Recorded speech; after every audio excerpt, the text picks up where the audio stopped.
नमस्कार मंडळी, कसे आहात? मी अमर बिरगड, तुमचा होस्ट. आज आपण पुण्यामध्ये आलेलो आहोत. पुण्यामधील सर्वात सुंदर अशी मूर्ती तिचं दर्शन करणार आहोत. ही बघा, ती सुबक मूर्ती.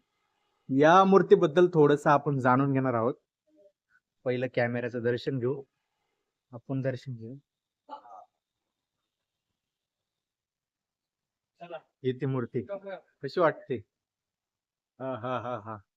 शारदा गणेश या मूर्तीचं नाव आहे. वा वा.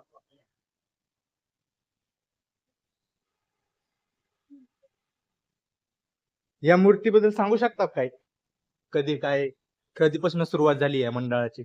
मूर्तीची स्थापना 14 सप्टेंबर 1894 रोजी झाली असून हा गणपती नवसाला पावतो आहे.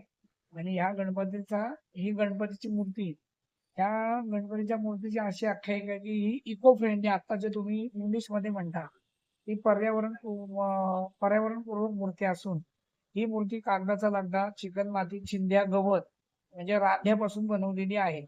या मूर्तीला ह्या 14 सप्टेंबरला 132 वर्ष पूर्ण झालेली असून 133व्या वर्षात पदार्पण करीत आहे. ओके. थँक्यू. सॉरी, थोडक्यात सांगतो, मला जास्त बोलता येत नाही. काय नाही, काय नाही. चालन.